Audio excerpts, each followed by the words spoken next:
What's up everybody? Welcome to the Stocks channel. My name is Cory and today in the stock market we had that huge bounce off of the bounce or die support levels and we're starting to see high volume buying off support. However, with that being said, it is now officially time to battle the big bad bear as we're coming into very critical resistance levels. So first up, let's take a look at the S&P500 SPY ETF. So let's crack open this chart and see what's going on in the stock market today. Alright, just a quick reminder, the Black Friday deal on BANC will be expiring this week, and BANC is absolutely crushing this market, capturing the entire bullish move that we just had today. So take advantage of that offer if you haven't already. Alright, so we were coming off of the bounce or die support level, which was going to be right here at this support trend line on SPY, which was this zone between 390 and about 391. And as you can tell, we are now getting high volume buying, which tells us the bulls are still out there, and that is why I continue to remind you, while we are making higher lows and higher highs,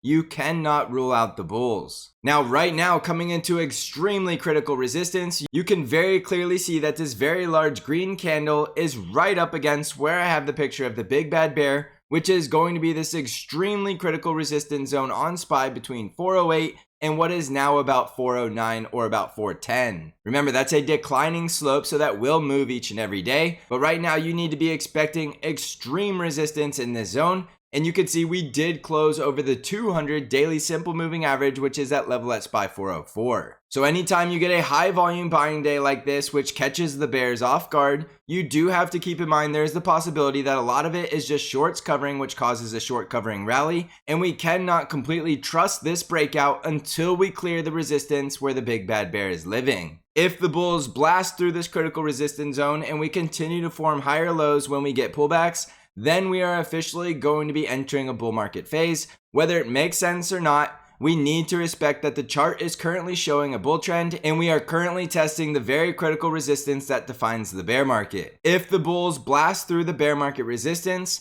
then we instantly need to start expecting that the market is heading into a different phase. And remember, we talked about this concept of remaining above a rising 200 weekly simple moving average still means you are in a secular bull market. And the last thing we saw happen was a double bottom bounce off of the 200 simple moving average on the weekly chart. So whether or not we're going into a bull market will be determined by the price action and the trend, and it's not something we need to debate because we are going to see the price action breaking through this resistance if indeed we are going into a bull market. So right now it is still on the bulls to prove that we are breaking out of this bear market by breaking through this extremely critical resistance zone. And as you can tell, the bulls are not playing around because this was a very high volume bounce all the way from 393 to about 408 in just a single day. And that is a very monster move in the indices. Now there is this gap fill at 408 and then again we have a gap fill down here at 381. So there is still the possibility this big bad bear is going to take a bite of the price action once he has the opportunity and try to drive price back down below the support trend line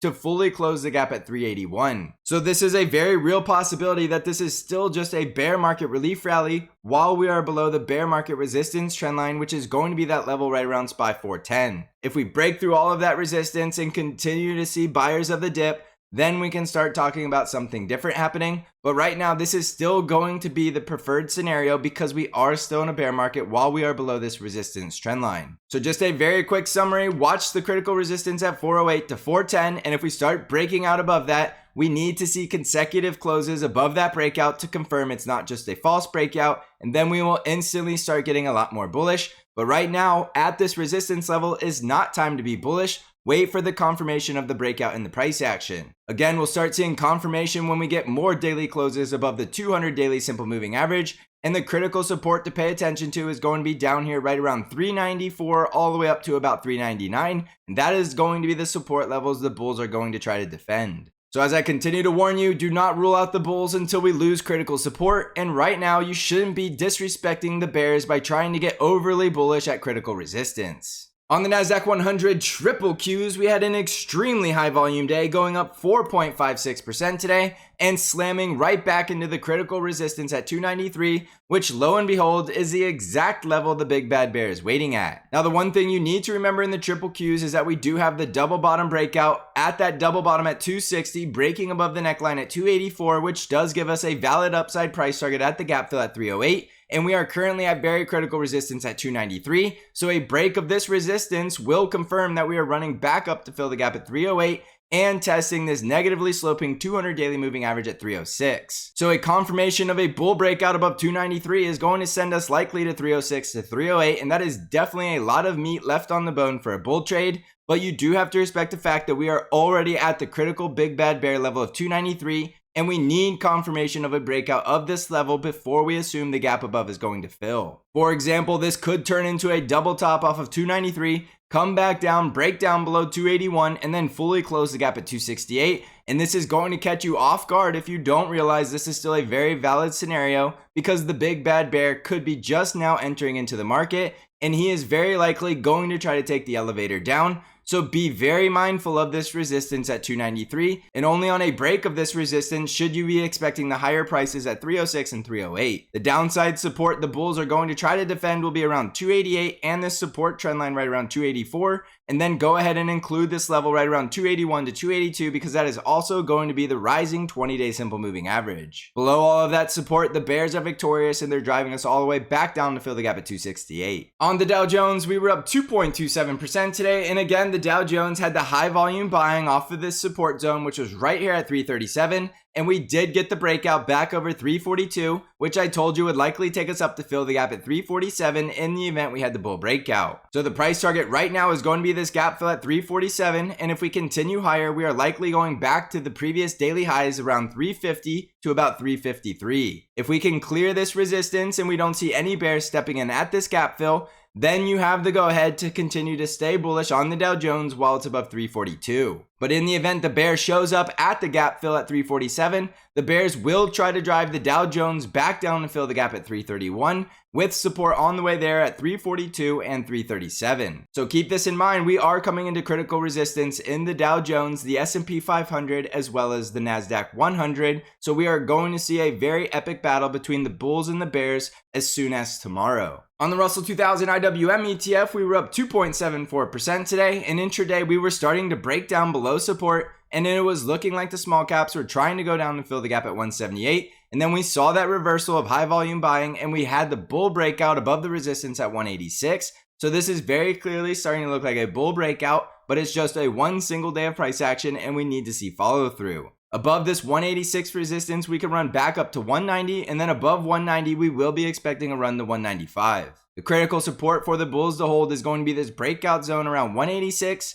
and then the support trend line, which is just a little bit lower, right around 184. If the bulls get the false breakout and the bears drive us back down below support, the price target remains the gap fill at 178. On the ARKK ETF, we were up 7.7% today as we got the bounce off of this level right above the gap fill at 34, and we're back above the resistance at 36.5 with the critical resistance as this negatively sloping 50 EMA at 38. Above 38, we could run all the way back up to 40, so that is definitely going to be a critical resistance to pay attention to. And on a rejection from resistance, look for the potential of support at 36.5. And if that support fails, we will be looking for the full gap close at 34. On the VIX, we were down 6.07%, and we see the VIX did get rejected from the negatively sloping moving averages, and we did fully close the gap at 21, and the VIX is coming right back down into this support zone at 20, where the bears repeatedly show up at. So we're going into critical resistance in the indices at the same exact moment the VIX is coming back down to critical support. So do be very cautious if you're bullish to respect the critical resistance and the fact the VIX is nearing 20. If the VIX slices down through 20 and proves fear is leaving this market, we will likely see confirmation in the bull breakout in the indices, and then we can start to say we're entering a bull market phase. On Bitcoin, we're currently up 4.71% as Bitcoin is starting to see some high volume buying off of the support at 16,000, and we're getting very close to the test of resistance at 17,550. Above that resistance, we should run all the way back up to test the breakdown, which is now going to be resistance at 19,000. A failure to break out above resistance should send us back down to support at 16,000, and below 16,000 we'll be looking for that next leg lower at 14,395. On Amazon stock, we were up 4.46% today as Amazon did get a close back over the 20-day simple moving average, but we are not back above the resistance at 97,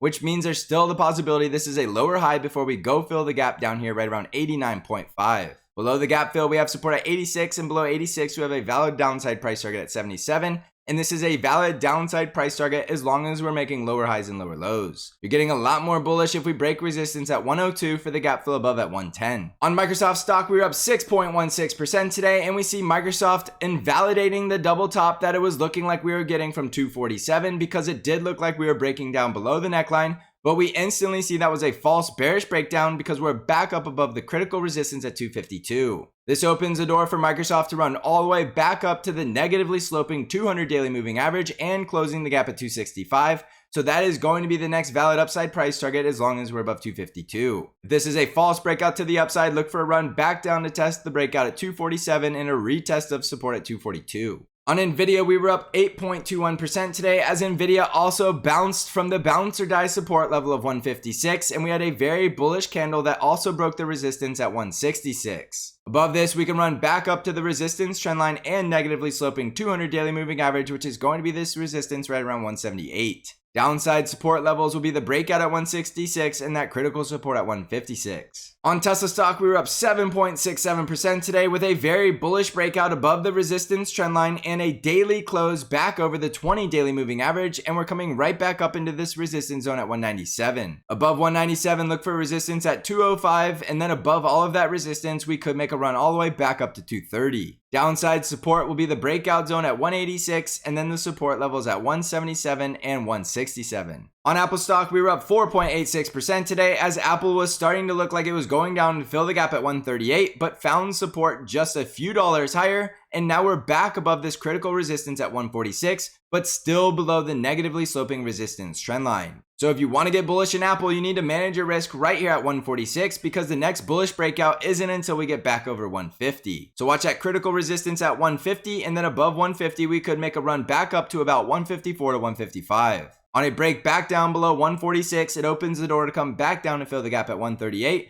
with the potential support on the way there right around 141. On the financials, we are up 1.71% today, still looking bullish with both price action and trends, so continue to stay bullish on financials as long as we're holding this breakout look above 35. The industrials are up 1.65% today, also looking bullish with a new daily higher high and still holding the breakout above this support at 99.5. The healthcare sector was up 2.39% today, continuing into that bull trend with all of the price action and moving averages stacked to the bull side and still above the resistance breakout at 134. The energy sector was up 0.5% today, still closing below the 20-day simple moving average and still at risk of this looking like a rollover as long as we're below 92. Watch that resistance at 92 and the support at 88.5 because if that support fails, we could be coming all the way back down to 84. So jumping back over to the S&P 500, this is going to be a very critical test of very strong resistance levels that I do not expect to see the bulls breaking through easily. Without a doubt, the bulls showed up today and they did everything they needed to do off of that bounce or die support,